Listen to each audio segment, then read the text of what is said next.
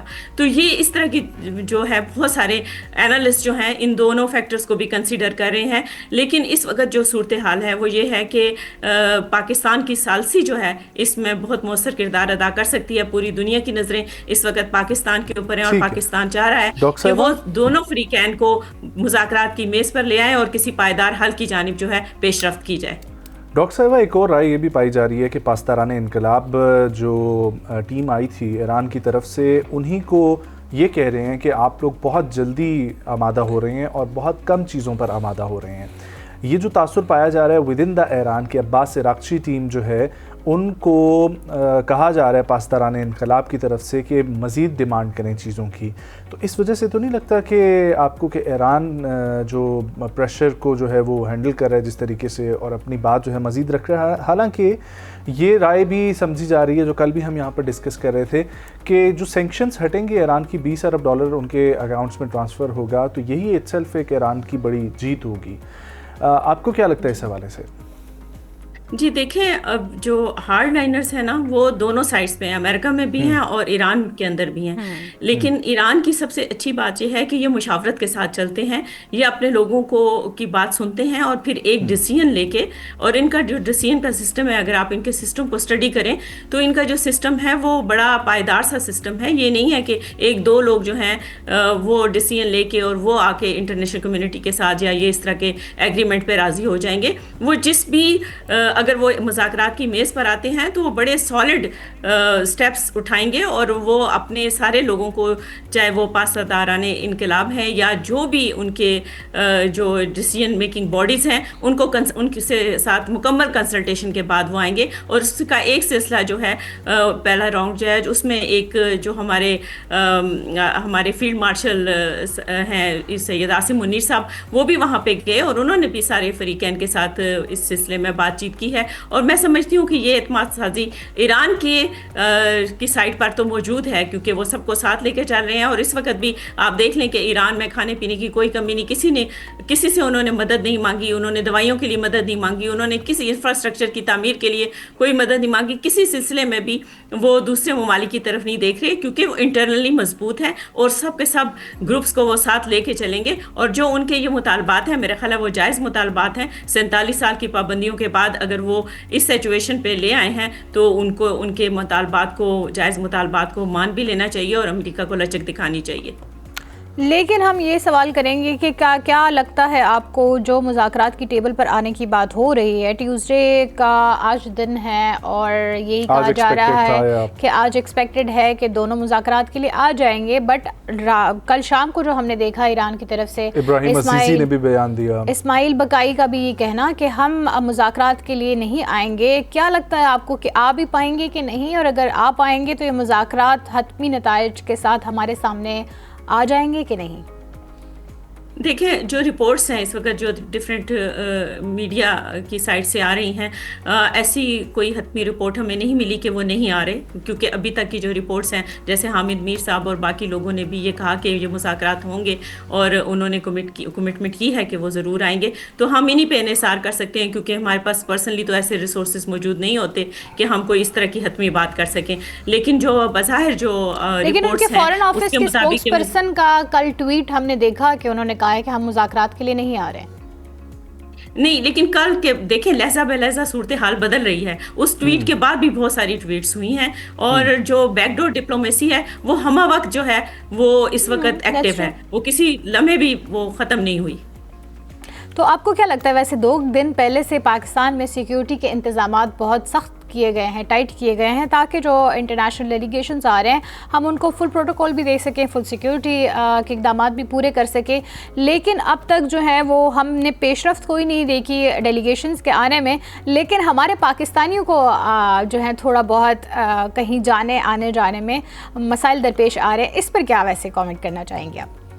دیکھیں, پاکستان کا میں سمجھتی ہوں کہ اس وقت ہماری پوری قوم جو ہے وہ تحسین کی مستحق ہے. ہمارے سب لوگوں کو معلوم ہے کہ پاکستان اس وقت کتنے امپورٹنٹ کاز کے اوپر کام کر رہا ہے. اور پہلے تو پھر بھی کبھی اس طرح کے کوئی پروٹوکولز کے لیے بھی کوئی اگر ٹریفک بند کی جاتی تھی یا اس کا نظام درہم بھرم ہوتا تھا تو لوگ جو ہے وہ کوئی اس پہ کوئی اعتراض کرتے تھے. لیکن میں نے یہ دیکھا ہے, میں اس کا کریڈٹ دینا چاہوں گی اپنی پوری قوم کو, کہ میں نے کسی کو شکایت کرتے ہوئے نہیں دیکھا. اور سب یہ سمجھتے ہیں کہ اس وقت جو صورتحال ہے اس میں ہمیں ایران سے ہی میرا خیال ہے سبق سیکھنا چاہیے کہ کس طرح متحد ہو کے انہوں نے پوری دنیا جو ہے اب ان کی طرف دیکھ رہی ہے کہ یہ امن کا جو سلسلہ ہے یہ اسی صورت میں قائم ہوگا, اور عالمی امن بھی اسی کے ساتھ جڑا ہوا ہے, جہاں پہ اس قوم نے اتحاد دکھایا. اور ہماری قوم بھی اس وقت اسی فیز سے گزر رہی ہے, کیونکہ ہم ایک عالمی ثالث کے طور پہ پاکستان اس وقت سامنے آ رہا ہے. اور میں سمجھتی ہوں کہ اس وقت جو ہماری پولیٹیکل پارٹیز ہیں یا ہماری آرمی ہے, عسکری جو ہماری قوتیں ہیں, سب کے سب ایک پیج کے اوپر ہیں. اور اس وقت جو پولیٹیکل افیلیشنز ہیں ان سے مبرہ ہو کے, ان سے اوپر ہو کے سب لوگ جو ہیں وہ سوچ رہے ہیں اور کام کر رہے ہیں. ڈاکٹر صاحب, اس حوالے سے آپ کی کیا رائے ہے کہ انٹرنیشنل واٹرز کی وائلیشن جو سمجھی جاتی ہے ایران کی طرف سے اپنا ہرمز پر قبضہ کرنا, اس کے اوپر آپ کیا رائے رکھتی ہیں؟ کیونکہ یہ کہا جا رہا ہے کہ اس سے بینیفٹ جو اگر کوئی ایک رقم مختص کر دی جاتی ہے پر ویسل یا پر جہاز جو ہے وہ ادا کی جائے گی, اس کا بینیفٹ ایران کو تو ہوگا اور وہ ایران اگر اس میں کامیاب ہو جاتا ہے, لیکن اس کا نقصان آپ کو نہیں لگتا کہ پوری دنیا کو ہوگا انکلوڈنگ پاکستان؟ جب وہاں پر جس نے گزر کے آنا ہے اس نے پیسے دے کے اگر آنے ہیں تو پاکستان میں پہنچتے ساتھ پھر اتنے تو اچھے کوئی حکومت نہیں ہے کہ وہ پیسے ایگزیمپٹ کر کے ہم پہ پیٹرول ڈالے، بلکہ وہ تو انکلوڈ کی جائے گی وہ بھی فی جو وہاں پر پے کی جا رہی ہوگی، اور اس میں ایران کو تو بینیفٹ ہوگا لیکن آل اراؤنڈ دا ورلڈ یہ تو نقصان ہوگا. اور ویسے بھی انٹرنیشنل واٹرز کی وائلیشن سمجھی جاتی ہے اس چیز کو، اس کے اوپر آپ کیا کہیں گے؟ دیکھیں وہ ٹیریٹوریل واٹرز میں آتا ہے، وہ اب نئے ہرمز کا اس طرح کی اس کی اگر جیوگرافیکل لوکیشن دیکھیں تو وہ انٹرنیشنل واٹرز جو ہوتے ہیں وہ گہرے پانی ہوتے ہیں، اس میں جو ہے وہ ڈاکٹر صاحبہ یہ بالکل سمجھائیے گا کیونکہ ہم تو ایک اسٹوڈنٹ ہیں اور ہم آپ سے بالکل سیکھنا چاہیں گے، کیونکہ یہاں پر دو مختلف رائے پائی جاتی ہیں. ایک کہا جاتا ہے کہ وہ انٹرنیشنل واٹرز ہیں جس کی وائلیشن کی جا رہی ہے ایران کی طرف سے، دوسرا جس طریقے سے آپ کہہ رہی ہیں کہ وہ ٹیریٹوریل واٹرز ہیں، تو ایکچولی ہے کیا؟ دیکھیں اب نئے ہرمز کی جو جیوگرافیکل لوکیشن ہے وہ اس طرح سے ہے کہ وہ اس پہ دو ملک، ایک کنارے پہ لیبنن ہے اور دوسری کنارے پہ عمان ہے اور دوسرے کنارے پہ ایران ہے. تو آدھا جو ہے حصہ وہ عمان کنٹرول کرتا ہے اور آدھا حصہ جو ہے وہ ایران کے ٹیریٹوریل واٹرز میں آتا ہے. اب مسئلہ یہ ہے کہ جو سائڈ جو ہے وہ عمان والی ہے وہاں پر وہ رستے جو ہیں وہ کس جہاز رانی کے وہاں پر ممکن نہیں ہے، لہٰذا یہ ایک چھوٹی سی پٹی ہے تقریباً اس کی جو چوڑائی ہے وہ بہت کم ہے، جس پہ سے اس طرح کے جو ویسلز ہیں جو کہ تجارتی سامان لے کے آتے اور جاتے ہیں اور خاص طور پہ آئل ٹینکرز سے بھرے ہوئے ہوتے ہیں، تو یہ جو ایریا ہے وہ بہت کم ہے اور وہ ایران کی جو ثوابدید ہے اس کے اندر آتا ہے. جی یہ اس کی ٹیریٹری میں آتا ہے یا اس کے کنٹرول میں آتا ہے. تو ایسی کوئی بات نہیں ہے، اس میں انٹرنیشنل لا جو ہے وہ اس بارے میں یہی کہتا ہے جو ڈیپ سیز ہوتے ہیں نا، جو گہرا سمندر ہوتا ہے، اور یہ 12 نوٹیکل مائلز کا جو ہے وہ ایک معیار مقرر ہے. According to the maritime law 12 nautical miles جو ہے اس تک ٹیریٹوریل آتی ہے باؤنڈریز، لیکن اس کی طرف چونکہ دو گلفس لگتے ہیں، gulf of Oman and Persian gulf, اس کی وجہ سے اس کو according to the international maritime law اس کو کنسیڈر کیا جاتا ہے اور کلاسیفائڈ کیا جاتا ہے as the international territory. But ma'am thank you so much for joining us. ہمارے پاس ٹائم کم رہ گیا تھا لیکن نیکسٹ ٹائم آپ چونکہ یہ سلسلہ چل رہا ہے ہمارے پروگرام میں شرکت کرتی رہیں گی تو اس کے اوپر پھر ہم بات کریں گے. خواتین و حضرات ہیڈ لائنز کا وقت ہوا جاتا ہے، ول ٹیک اے بریک، واپس آئیں گے ہمارے ساتھ.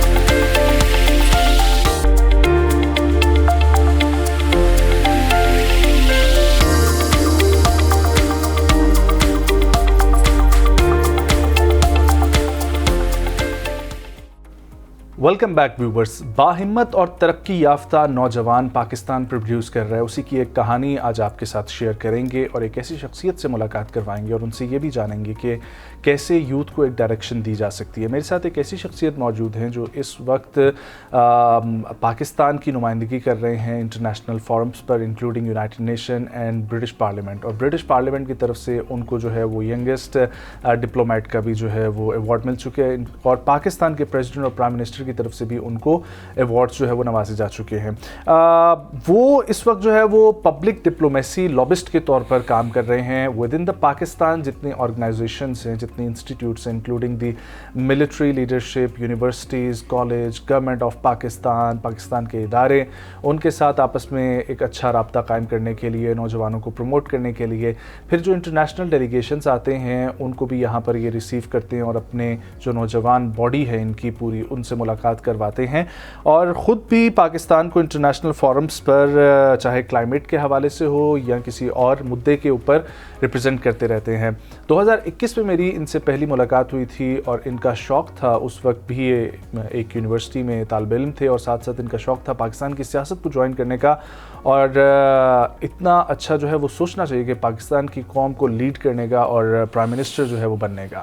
اور آہستہ آہستہ یہ قدم اٹھاتے جا رہے ہیں اور ڈاؤن دا لائن آج 2026 میں ہم دیکھیں تو بہت سارے کنٹریز میں پاکستان کو ایز اے ڈپلومیٹ ریپرزینٹ کر رہے ہیں. پاکستان یوتھ کونسل کے president we have with us Muhammad Shahzad Khan. السلام علیکم. وعلیکم السلام. Thank you so much Shahzad, بہت اچھا لگتا ہے مجھے آپ کو گرو کرتے ہوئے دیکھ کر. کیسے ہیں؟ تھینک یو سو مچ، بہت شکریہ نازش، آپ کا شکریہ. Thank you Shahzad. میں تو آپ سے یہی جاننا چاہوں گی، اتنی کم عمر میں اتنی ویژنری سوچ رکھنا اور پھر اس پر عمل درآمد اور عمل پیرا ہونے کے لیے اتنی جگہ میں پاکستان کی ریپرزنٹیشن کرنا، ہاؤ جرنی کیسی رہی آپ کی؟ سب سے پہلے تو ہمارے سرکل میں جب نجم جیسے بڑے بھائی ہو اور آپ جیسی تو ڈیفینیٹلی ایک موٹیویشن ہوتی ہے، اور میرے خیال سے جہاں پہ زیادہ پرابلمس ہو، ہرڈلس ہو، وہاں زیادہ اپارچونیٹیز بھی ہوتی ہیں. اگر آپ بیٹھ کے صرف ایکسکیوزز کرتے ہیں تو میرے خیال سے اس سے کچھ نہیں ہوتا، آپ مر جاتے ہیں، آپ کی زندگی گزر جاتی ہے، but you don't contribute meaningfully to the national progress. لیکن اگر آپ ان کو اپارچونیٹیز میں چینج کریں اور اس کو جو ہے پراپر طریقے سے لے کے جائے تو آپ بہت کچھ کر سکتے ہیں. بچپن سے ہی ایک موٹیویشن تھی ابو کی طرف سے، فیملی کی طرف سے، اور میں جیسے کہ نجم نے کیونکہ بڑی ڈیٹیل ڈسکشن ہوئی تھی پورے ویژن کے مطابق، تو بچپن سے نیوز بہت زیادہ دیکھتے تھے. اس ٹائم ٹیررزم بہت پیک پہ تھی، اور آئی واز تھنکنگ کہ یار کون سا ایسا شعبہ ہے جہاں جا کے آپ ان ایشوز کو ریزالو کر سکتے ہو، ان ٹیررزم کو منیمائز کر سکتے ہو، پاکستان کو ایک اکنامک پروگرس کی طرف لے کے جا سکتے ہو. تو وہی سوچ آل دا ٹائم ذہن میں ہوتی تھی اور رہتی تھی. تو اگر آپ اسپورٹس میں جاتے تھے، مووی دیکھتے تھے، کلاس میں ہوتے تھے، باہر کوئی کمیونٹی ورک کرتے تھے، سوشل میڈیا پہ انگیج ہوتے تھے، تو وہی ایک سوچ، ایک فوکل پوائنٹ رہتی تھی کہ ہم نے اس ملک کو کس طرح سے پراسپیرٹی کی طرف لے کے جانا ہے. تو وہ اس موٹیویشن کے تھرو جو ہے ابھی تھوڑا تھوڑا کر رہے ہیں. ماشاءاللہ، ویری نائس. اچھا، تو یوتھ کاؤنسل پاکستان آپ ایز اے پریزیڈنٹ اس کو دیکھ رہے ہو، یہ ہے کیا اور کیا کیا کن کن چیزوں کے اوپر فوکسڈ ہے آپ لوگوں کا؟ Actually this is the youth council. وہ رجسٹرڈ ہے گورنمنٹ آف پاکستان کے ساتھ ایز اے تھنک ٹینک. اس کے ہمارے چیپٹرز ہیں. دا یوتھ کاؤنسل پاکستان ہمارا ایک چیپٹر ہے جو پچھلے 10 سالوں سے ہم چلا رہے ہیں، اور کمنگ 2026 اور 2027 میں ہم یو کے، یورپ کے اندر، میکسیکو اور مڈل ایسٹرن کنٹریز کے اندر ہم ان کے مزید چیپٹرز اسٹیبلش کرنے کی کوشش کر رہے ہیں. اس کا اسپیسیفک پرپز یہ ہے کہ لاسٹ فیو ایئرس کے اندر جب میں نے وزٹ کیا ڈفرینٹ کنٹریز میں اور وہاں پاکستانی ڈائسپورا دیکھا، اسپیسیفکلی پاکستانی اسٹوڈنٹس جو وہاں پڑھ رہے تھے، تو ان کو ایمبیسیز کی طرف سے جو اسٹیک ہولڈرز تھے ان کی طرف سے کوئی انگیجمنٹ کا پراپر طریقہ کار نہیں تھا. اگر میں آپ کو یہاں پہ ایک بات بتاؤں کہ یو کے لنڈن کے اندر پاکستان کا ہائی کمیشن تمام دنیا میں جتنے ہائی کمیشن اور ایمبیسی سے سب سے بڑا ہے اور سب سے زیادہ سٹاف ہے. لیکن جب میں نے پرسنلی ان سے پوچھا کہ آپ کتنے اسٹوڈنٹس یہاں پڑھ رہے ہوں گے، تو انہوں نے کہا 10 to 15,000، اور اگر آف دا ریکارڈ مطلب ان رجسٹرڈ دیکھے تو 20-22-25,000 تک اسٹوڈنٹس یو کے اندر پاکستانی پڑھ رہے ہیں. میں نے کہا آپ کی کتنے لوگوں تک رسائی ہے، کانٹیکٹ ہے؟ انہوں نے کہا 5-10 تک. And it was really shocking for 5-10,000 یا 5-10 individuals. Okay. اچھا، پھر مجھے شوق اس لیے لگا کہ لاسٹ ایئر پاکستان نے جو سب سے بڑا مارک حق اور بنیان مرصوص کی ایک بہت بڑی، اور اس کے بعد پھر 14 اگست آ رہا تھا، تو I was celebrating 14 August with the consulate and high commission, اور آپ یقین کریں کوئی نئی چیز مجھے نظر نہیں آ رہی تھی.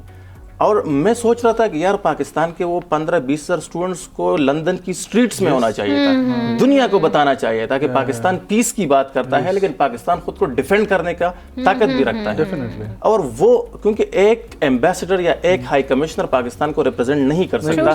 اگر ہمارا ڈائسپورا 20-30,000 وہاں پہ ہے، صرف اسٹوڈنٹس کی بات کر رہا ہوں، وہ آپ کے ینگ ایمبیسڈرز ہیں، آپ ان کو انگیج کریں، وہ آپ کا کلچر ریپرزینٹ کرتا ہے. تو اس پر آپ کی ملاقات ہوئی ہوگی ڈاکٹر فیصل کے ساتھ؟ بالکل ہوئی ہے. تو ڈاکٹر فیصل نے آپ کو کیا کہا، کیونکہ Pakistani high commission to London اس وقت وہی ہیں؟ جی بالکل، ان سے ملاقات ہوئی تھی اور ان کی طرف سے ایک پازیٹیو رسپانس تھا.